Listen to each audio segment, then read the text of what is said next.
Good afternoon, ladies and gentlemen. My name is Joy Agnes, and I am so happy to be here. Sorry for the bit of a delay, but like Peter was saying, I'm being mic'd like a security guard, so that's a good thing or a bad thing, I don't know, but it's okay. We're here now and we're going to start. 26 years ago, when I started this journey as a wedding/event planner, I was told it would never work. I'm wasting my time. It's a bunch of foolishness. Don't get involved. I'm going to waste all my money and all of the above. That was the advice of my big sister. How many of us in the audience today have had that experience? Amazing, isn't it? 26 years later, I am a destination wedding specialist. I travel a lot doing exactly what I'm doing right now, speaking. I also teach at Miami-Dade and Broward colleges in South Florida, wedding and event planning. And I'm excited really to be here at this forum to welcome all the upcoming wedding and event planners. It is my privilege and my pleasure to share a few of my experiences with you. How many people in this audience has ever been homeless? Nobody? Nobody's never been homeless? What does homelessness look like? You're looking at a young lady that has been homeless. Right after I became a widow, right after, like 6 months after, I became homeless. How you like that now? Hard work, dedication, putting your life together always pays off. Always pays off. Don't allow anyone in your life, in your social graces, to ever tell you what you can and cannot do. This is your dream. Follow your dream. This is your destiny. Make it happen. It doesn't always come together the way you would like it to be, but eventually it falls into place. The world is full of naysayers. Listen, don't digest it. It's up to you to perfect your craft. Wrong or right? How many people sitting in the audience has just become a wedding planner? And I'm talking like less than 6 months. You are. Okay, I've got 2. How recent have you become a wedding planner? 3 months. And you? 6 months. Okay, so you're out of the picture. Come, honey. Come up to the podium.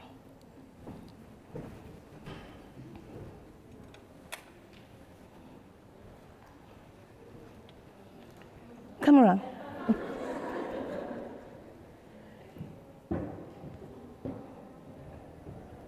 Congratulations. Thank you.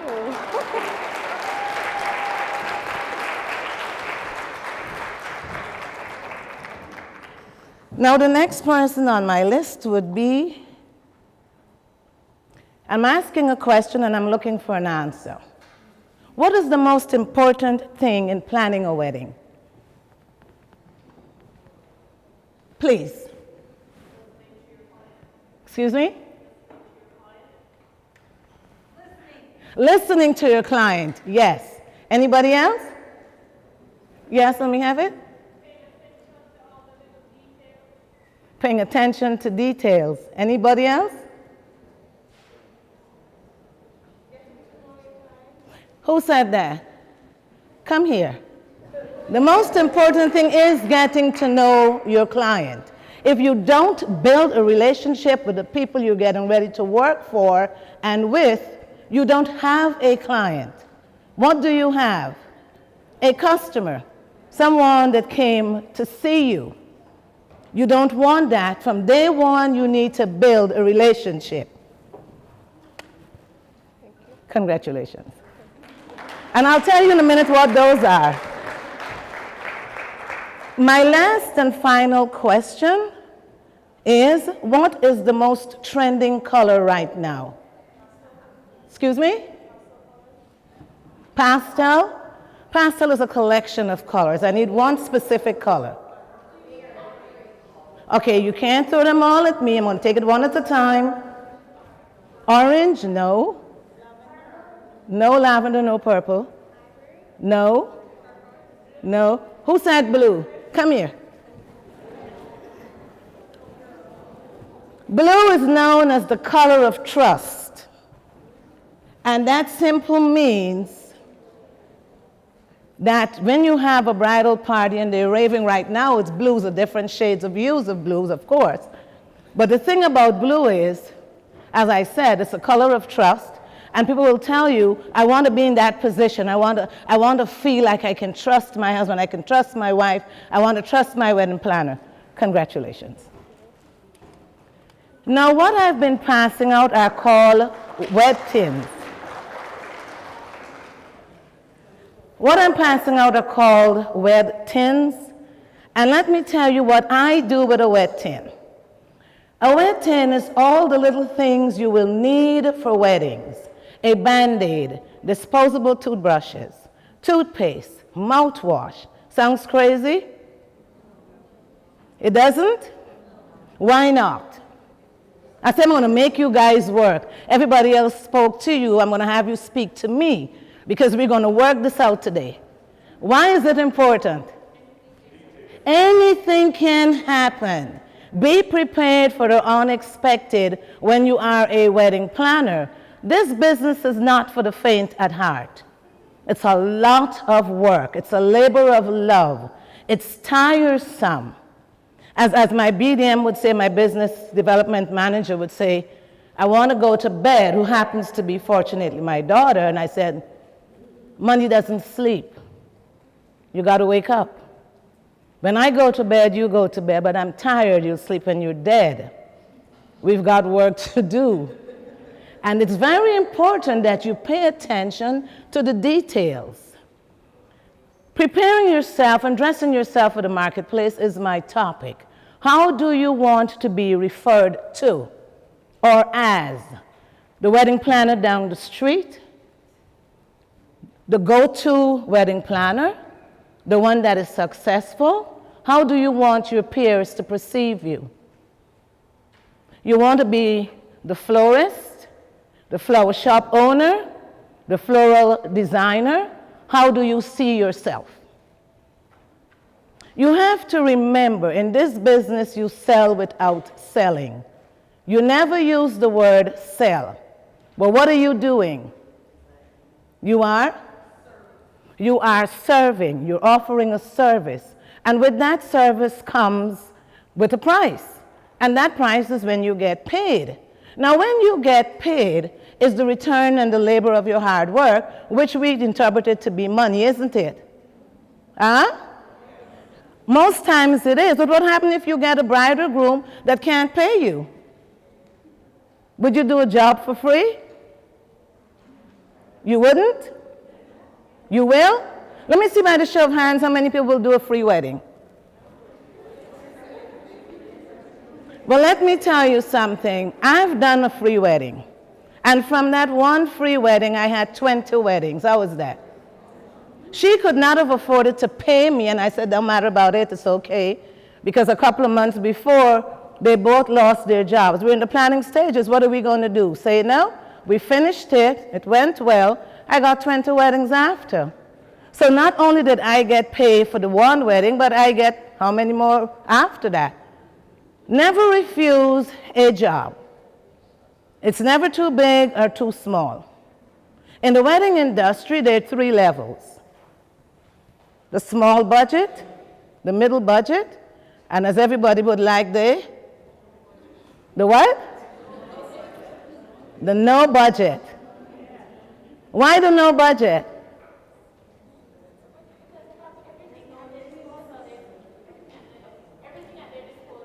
Everything at their disposal. I see. Okay, anybody else would like to have a no budget wedding? Let me tell you something about a no budget wedding. Put your roller skates on, because you're going to work for it. It's detail, detail, detail. High end, detail. Make sure you are prepared for a no-budget wedding. Don't get caught along the tracks and get sidetracked. Because even though there's a no budget, somebody's watching the budget. So you would have to give account at the end of the day for everything else that's not listed that you might have spent. Don't get caught in that. That's number one. Number two, always remember when you're dealing with a client, as I would like to call it, the 4 C's. And what is that? Cool, calm, collective, creative. If you can follow those 4, you'll be fine. Because number one, nobody wants a nervous wedding planner, and I have seen quite a few of those. The bride is telling them what to do instead of they holding their own and directing it in the direction it's supposed to go in. When you're calm, you hear a lot more than if you're talking and they're talking. Now, it's not a forum for that. You sit and you listen to your bride or you listen to your groom. Some brides do not plan their own weddings. Did you know that? Who does it? Their who? Their mother and father? Okay, surprise, surprise, the husbands are. We have had more men coming into my office now telling me this is what I would like to have done and this is what I would like to see more of. Why is that so? Because for years these guys feel that they were left out. And a lot of women now in today's society does not want to be bothered with that D word. What's the D word? Details. A lot of women don't.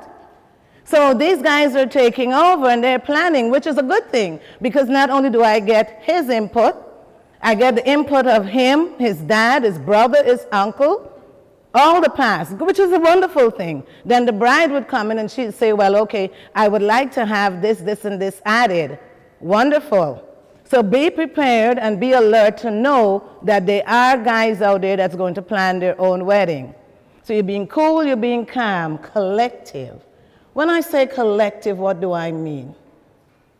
Paying attention to detail, making sure you're on your A game, as we would like to say, making sure that you're easy and accessible for your bride and groom is very, very important. So now you're cool, calm, collective, and what's the other word? Creative. What are we doing here? You see, Cinderella had a fairy godmother, and this is what we are to brides and grooms. You bring me your idea, and what do I do with it? I turn it into reality. And when we turn it into reality, it's as simple as knowing it's going to be done, the job will be done, and we'll be able to execute it efficiently. It's very important to know who your bride and groom is. So I have created within my company, which is Joy Agnes Events, it's not up there as yet. But what I have done is to have a getting to know you session. And with that getting to know you session, I sit down and we may have tea or coffee, and I speak to my bride and groom because I want to know where they're coming from, what brought them to this end of their journey, and where they're going to go beyond. Once you can establish that factor, you're in good hands. They will then develop a level of compatibility between yourself and them. So it makes things easier to flow. She says, okay, I want a yellow dress, and then I want to change it into a white dress. Just listen to her analogy behind what she's saying, and then you'll be able to understand the bride you're working with. Some brides, when you meet with them for the first time, they're confused, disillusioned, and don't know where they're going. Don't get turned off by that.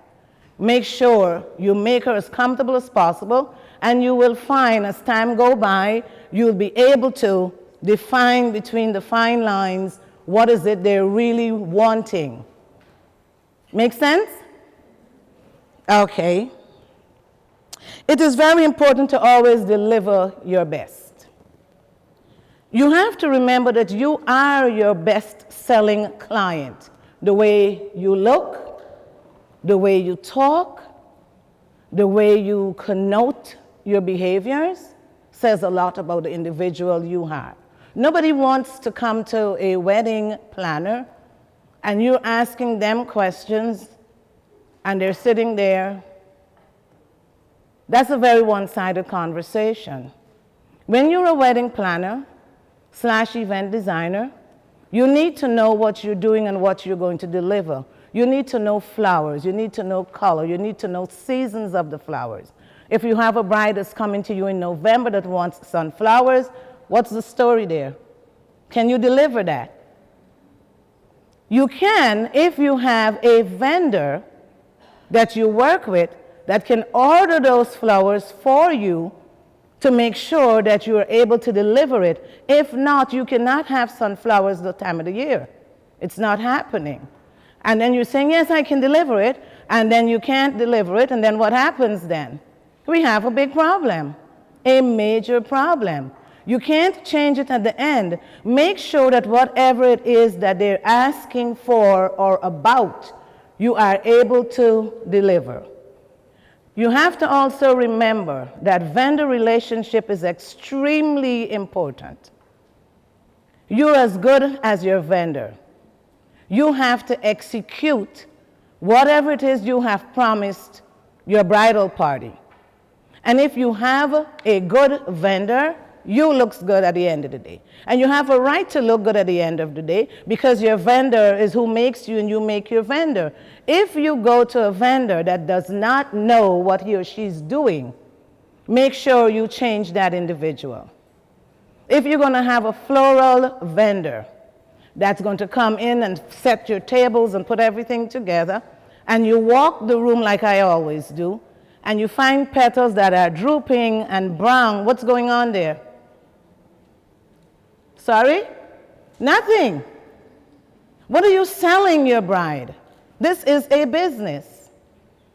Nobody wants to show up and their petals are brown and flowers that are drooping over and bending over. That's not a good vendor. Then he or she may say to you, well, you know, when I took them out this morning, they didn't look like that. There's no excuse for that. You are in a position to command what you want. Your clients are paying you for a service. Make sure at all times that you don't drop the ball. Now, the funny thing about life is we all want the best.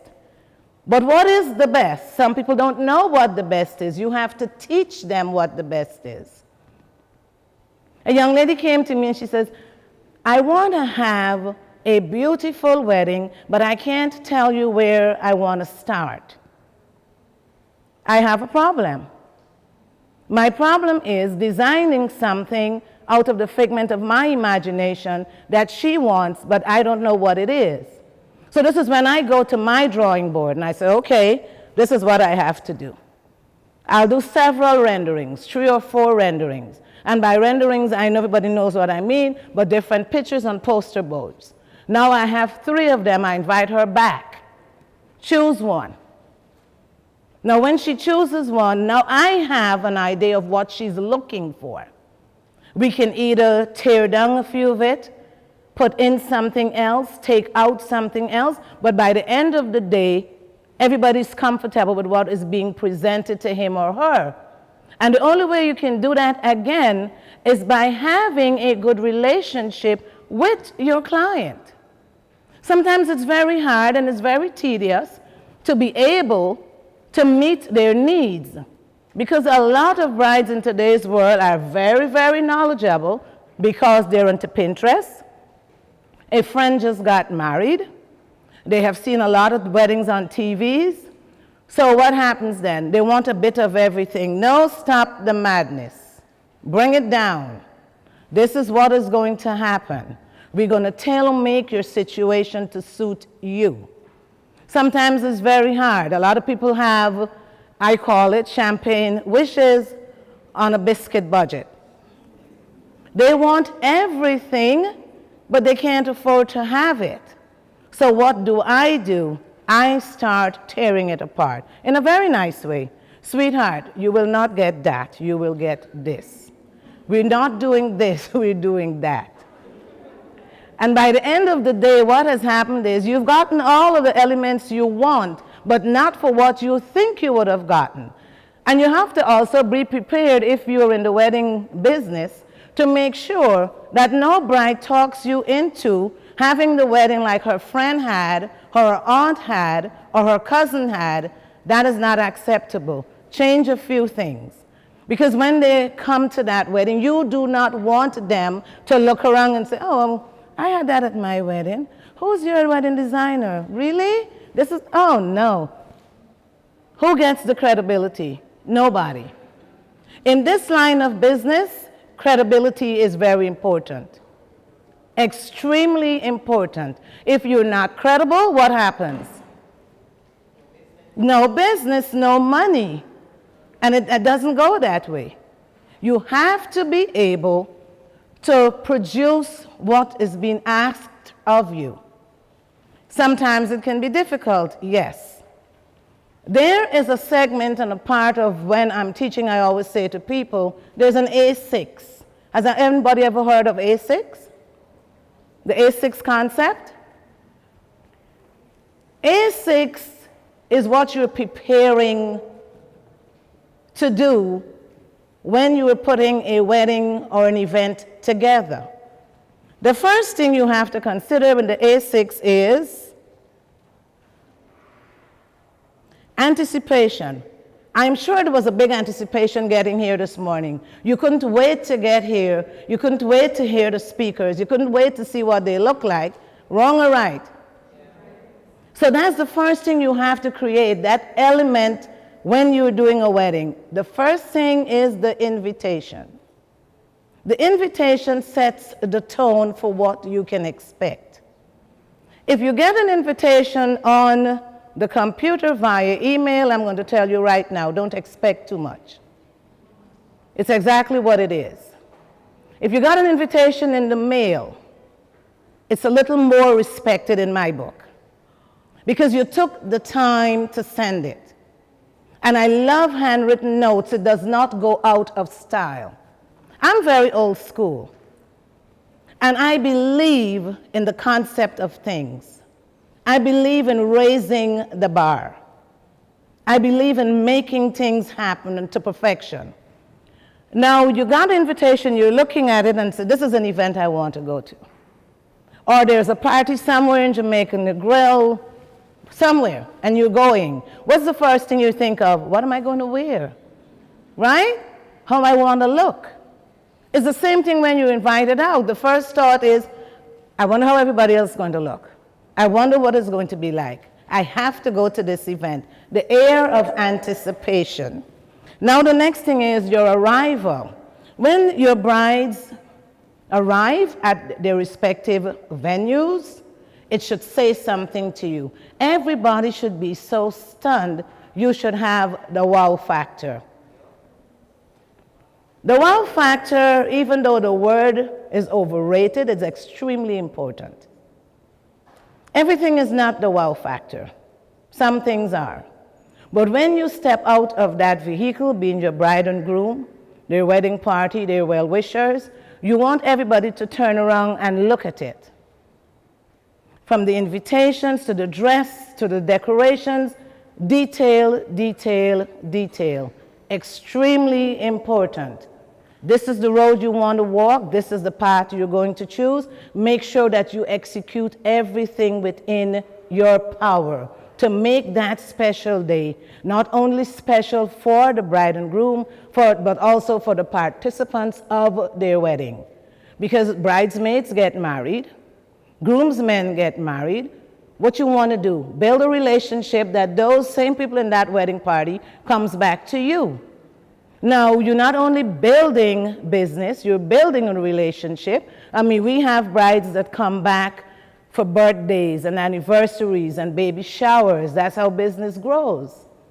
And cousins come back because they attended this wedding and we want to be a part of somebody else's wedding, and that's how that goes. So you always have to be prepared for that. Now, the atmosphere is also very important. Your lighting, your decor, the setting of your tables, the ambiance of the room. And always make sure when you're doing what you're doing, you group like-minded people together. Do not put the funeral director with the makeup artist. There's nothing in common there. They're just people. Do not put the doctor with a podiatrist. They can't speak to each other. So you go down the list and you ask your wedding party, could you please tell me the kind of people you're anticipating at your reception? And they will tell you, well, I've got this group, and this is from my job, and they're telling you. Now, what we do is to actually try to group people like-mindedly so they have something to talk about. Because after a while of looking at the bride and groom, they want to talk to other people. Now that the bride and groom becomes invisible, we've seen them already. So now you started talking amongst yourselves. And what are you going to talk about if it's not like-minded? You have to be able to communicate effectively. Appetite. The first thing we do is eat with our eyes. So make sure that whoever the vendor is that's catering your event is somebody that's very pleasing to the eye. You must walk up and actually eat what's on that plate with your eyes before you physically taste it. It's extremely important that presentation should be obtained and maintained. If it's not, and I just throw something on a plate and put it in front of whoever, what happens then? Sorry? Nobody's eating that. And then you've just wasted a whole lot of money for nothing. So you want to make sure that your plate settings are correct. You want to make sure that the food is palatable. And you also want to make sure at the end of the evening, the bride and groom is told that food was excellent. I love the way it was presented. All these things together is what makes you who you are as individuals in the wedding profession. Do not let anybody tell you anything else differently, because that's exactly what it is. You have to nail every facet of what you do down to the T. Now, the last thing is the amusement. Your music can build or break your event. If you have a bad DJ, no disrespect to DJs if there are any in the room, but if you have a bad DJ and nobody is dancing and enjoying themselves, I tell you what happened there. That's the end of that wedding party. That's the end of the bar mitzvah. That's the end of the engagement. You have to be able to have somebody that keeps the momentum going. You have to be able to have somebody that from day one, you got your musical selection, you know exactly what music is about, and everybody in this room and throughout the universe responds to what? Music. Isaac Hayes said it best. If music be the food of love, then what? Play on. So we are going to continue to play on right now. Are there any questions for me? Excuse me? I should continue speaking. Okay, I will continue speaking. It's nice to know that you have no questions and I should continue speaking. But I want to also let you know, before you leave, remember two things I'm going to share with you. I'm going to leave this with you. It costs everything and nothing to lose. In my mind, you are well because you try. Never give up. You never fail. You just make mistakes. Pencils come with erasers so you can rub out and start over. If you are in a business setting and you feel to yourself you have grown enough in the business where you are and you're working for someone else, make sure before you take that leap out, you consider every aspect of what you're getting ready to do. There's nothing wrong with you going forward. It's a lot wrong with you being stagnant. If you are stagnant in one place, there is no growth. There's no maturation. You're not doing anything profitable. If you can get up one morning consciously and say to yourself, I want to move on from this point. You have just gained the greatest asset of life. It's called thinking. No human being in this universe would want to stay at one level in life. Let me see the show of hands with everybody that's very comfortable of where they are right now in life. You're very comfortable. Good. So there's no reason for you to grow. No, you're comfortable. Why do you want to grow? I can accept that in two parts. You're comfortable now, but you're looking for growth later. Okay, so you're not comfortable in where you are. It's always more to life. As my good friend Preston Bailey would say, what are you doing now? You don't sleep. I can't sleep. Money doesn't sleep. When you are the owner of a company and you have a business to run and 4 brides at your door at one time, how can I sleep? You got to make sure that you cater to everybody's needs. And that's extremely important, I must tell you, because I hate to walk up any place and to be told, oh, you know, Ms. Joy, we didn't get X, Y, Z. That bothers me. So I have to make sure that all my brides are together. I have to make sure all of my vendors are responding correctly. I do have a conference. It's called Love and Sunshine Destination Wedding Conference. And at that conference, you will find a lot of people, the who of who in the industry. And the reason for me creating that is because for the beginning wedding planners, for the beginning floral designers, the beginning cake designers, and vendors of such, you get a chance to network with the people on that level. Find out a few things of what they do, how they got there, what the struggle was. It's not always easy coming up on the right side of the mountain. Some of us had to go around the mountain a couple of times to get it right. But then when you get it eventually, it makes a big difference because you can now say, okay, been there, done that, and I've got the trophy. Because we learn from experience, don't we? It's extremely important to know what you're doing.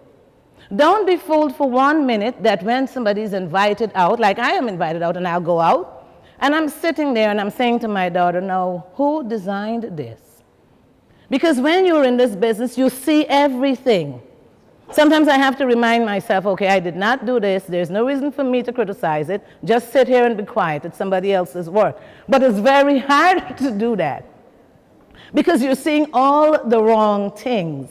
Now, when it's your turn to perform and to perfect your craft, make sure you don't make the same mistakes that the people's function you attended made. If the tablecloth does not touch the floor and is halfway through the table, don't get offended. That's a lesson for you to learn of what not to do. If you show up and the cake is leaning sideways and they put a bookend to straighten it up, that's a lesson for you to learn of what not to do. A bride comes out of a car and the dress is draping and nobody is holding it and poor thing is struggling, that's a lesson for you to learn of what not to do. Now, as a wedding planner, I always suggest to my brides, pivot your body and slide to the end of the seat.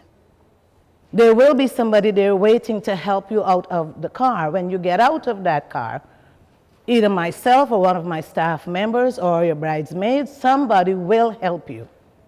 I hate to see brides schlepping through a place, this long dress running behind you, and poor thing, she's trying to hold the dress and she's trying to walk. It doesn't happen. A lot of people trip that way, and you do not need that on your watch. Remember also, to every custom and every culture, there are certain rules that should and must be followed. Find out who your brides are, find out who their spouses are, find out from them, is there anything traditionally you would like to bring into your wedding? It's extremely important. You're doing an Italian bride, but you're also doing a Jewish groom. What happens there is you have to be able to put the two together and blend it as one. So now you have 2 ceremonies, a Jewish ceremony and a regular Catholic ceremony. You have to be able to know what to do and what not to do. Make sure for whatever reason you are very au fait with what is going on. Thank God for the internet. If you don't know, Google it. It will come up. You want to know what a bar mitzvah is? Google it. It pops up. You want to know the time of the year for certain flowers? Google it. It will pop up. We also learn from our mistakes. You know, at one time I think I was the cutest thing. I'm going to do these nice flowers and they're going to stand up nice, and I've got this nice floral designer and he's going to help me out. Well, I got to tell you, excuse the expression, we had a shit show. Because I got up into the room and all the flowers were doing this. And I'm like, but this is not what he showed me and told me that we're going to have. I had to now physically, literally take all that stuff off. See, this is the downside to the nice, glamorous weddings. Take it all off, start afresh. Created our own situation to make it happen. By the time my bride and groom got there, everything was over. Nobody knew what happened. All this dead stuff was in the back room. But I got to tell you, who felt the blunt of my wrath? Huh? The floral vendor. No.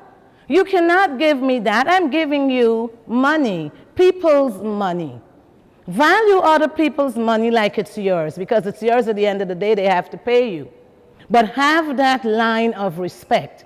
If you don't want it for yourself, please do not give it to anybody else. You have to remember, must remember, extremely important to remember, that life is a camera. Focus on what's important. Capture the good times. Develop from the negative. And if things don't work out, take another shot. It's very important to take another shot, because sometimes things do not work out. How many people sitting in the audience has done things that didn't work out? Now, these are the true winners of the game. You know why? You have learned from your mistakes, right? As a wedding planner, I would like dress in heels and I'm running around and putting things together. No, no, no, no, no. That does not work. You have to kick the heels off. Get a flat shoe and run that bad boy. Because at the end of the day, you're going to need to run. And I don't mean on a track, down the convention center, up the convention center, touching every base with everybody, making sure that everybody and everything is on cue. Be prepared for this journey. It's a beautiful journey, but you also have to make sure that you have presented yourself well in the marketplace, because you are marketable. Any questions at this point? Is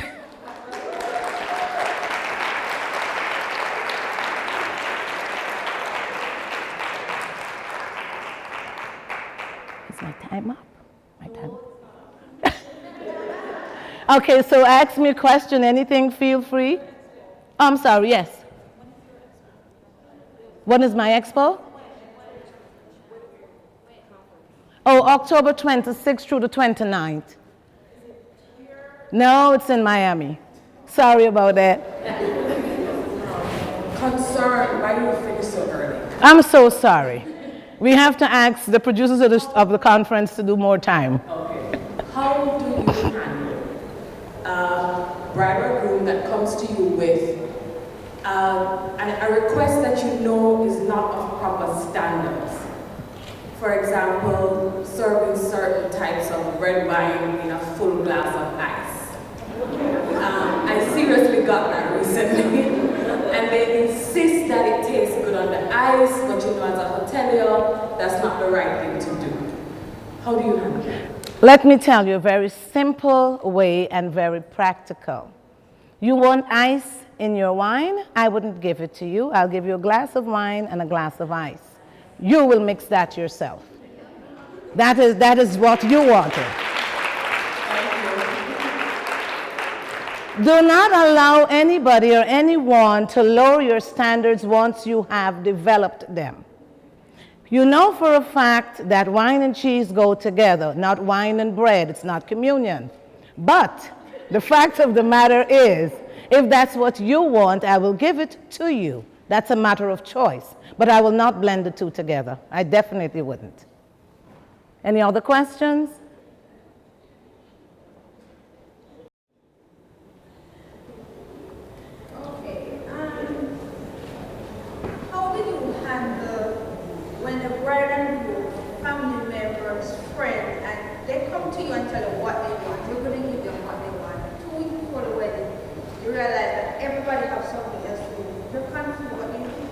First of all, who hired you to do a wedding? Who are you employed by? My sentiments exactly. Everybody else are naysayers. Everybody has a wish and a desire. That's not who you're catering to. Your focal point is your bride and groom. Now, if you are placed in a situation where a grandmother, a mother, a grandfather, a father would like to have certain requests made, I suggest you have a meeting with your bride and groom. Iron out all the little idiosyncrasies before you actually say yes or no. It's extremely important that your clients at the end of the day are completely satisfied with what you do. I have a wedding 2 weeks ago, and everything that was planned and all the meetings, when we go to the wedding, everybody else is coming, I'm supposed to do this, I'm supposed to do that. And then when I said to my brother and after, I'm supposed to be in charge of my partner. They take up pens like, oh, but everybody wants to help and do everything. And no, they're not talking to me. That's all right. That's a good thing. But I know I do a good job, and everybody keeps saying I do a good job. But the thing is, everything like this because they don't want to let down the family. You understand? Even though they have me to do everything. So it's kind of hard. I know I still haven't had in my stomach. You still haven't what? I'm not in my stomach because I feel like, okay, I was supposed to do everything. Now let me ask you something. Have you done your best at that wedding? You've outdone yourself at that particular wedding. And you're comfortable with doing what you did best. And you're sure to yourself you have done your best. Sweetheart, go home, go to bed.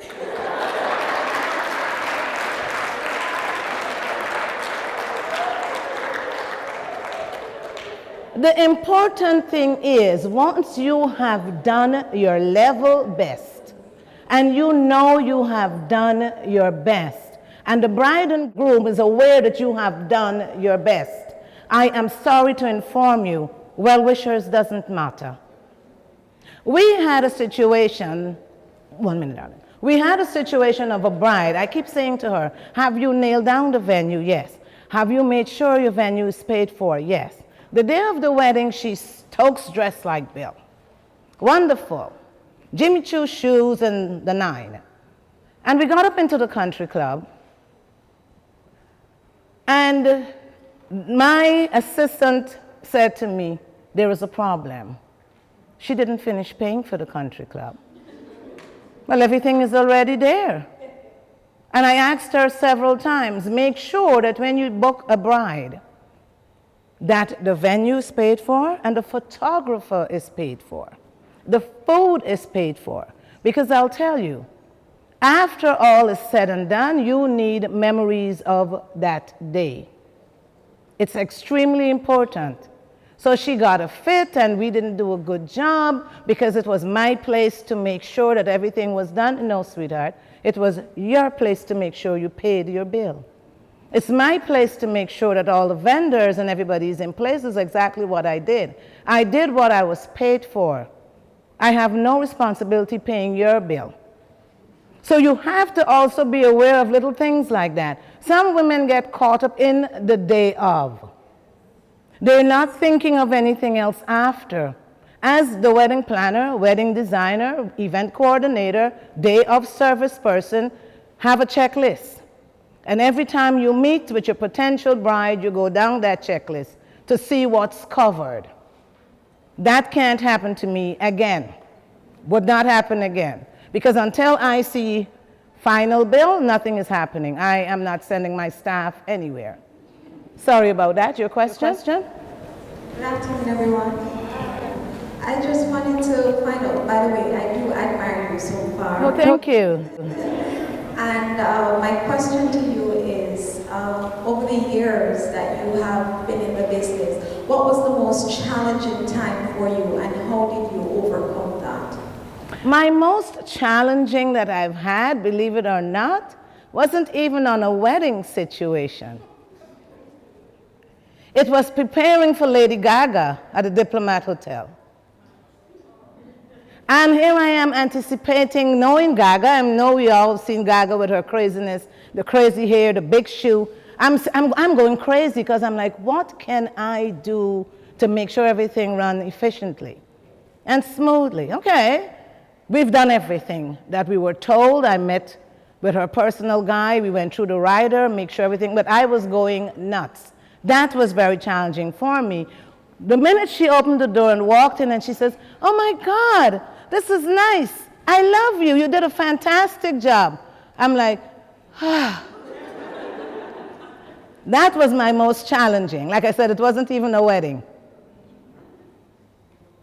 Anybody else has a question for me? Okay. Hello, beautiful people. Welcome home, Joy. Oh, thank you. It's a pleasure having you, pleasure meeting you in person. My question is, as a Jamaican makeup artist, I am looking to target the international market. Are there any suggestions in terms of where I can get information, where I can post? I know Wedding Wire is one of them. I know the social media, but anywhere else where I can tap into and connect would be of great appreciation. Look for bridal magazines. Look for like-minded individuals. Do a little bit of a video clip. Put yourself out there. Market yourself. Go to bridal conventions like you're doing right now. Hand out your business card. The more you know, the more you grow. The more people see your face, see your card, eventually they'll know who you are. You're speaking of getting into the international basin. I don't know if you travel or not, but if you do, I suggest that you also make use of that platform. It will serve you well. You're welcome.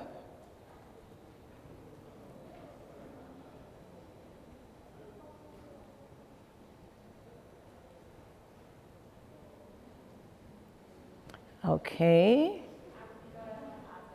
Yes. Sometimes you can do your best and still get a bad review from a bride. How do you handle that review? You can do your, did anybody hear the question? She said sometimes you can do your best but still get a bad review from a bride. First of all, you have to remember and bear in mind, and I'm being very serious about this, 7 brothers, 7 different minds. Some people are never pleased in life, regardless of what you do. You can strip yourself naked and run through the woods. They're not going to appreciate it. You can do all it takes to perfect who people are, and if they're not appreciative of that, it is not going to happen. Providing you know that you have done your best and offer the best service, there is nothing you can do about that. Never offer an apology. I know this is going to sound bad to some people. The minute you start apologizing for what didn't happen, it becomes a beaten stick. You don't want to walk around and say, oh, I'm sorry, I do apologize, I could have done better. No, I could not have done better. I have given you my best. And my best is what it is. Unfortunately, you can't recognize my best. And for that, I am gratefully sorry. That's the end of that. The minute you're going to get into other things, you are developing a problem. Ladies and gentlemen, I want to thank you for your time.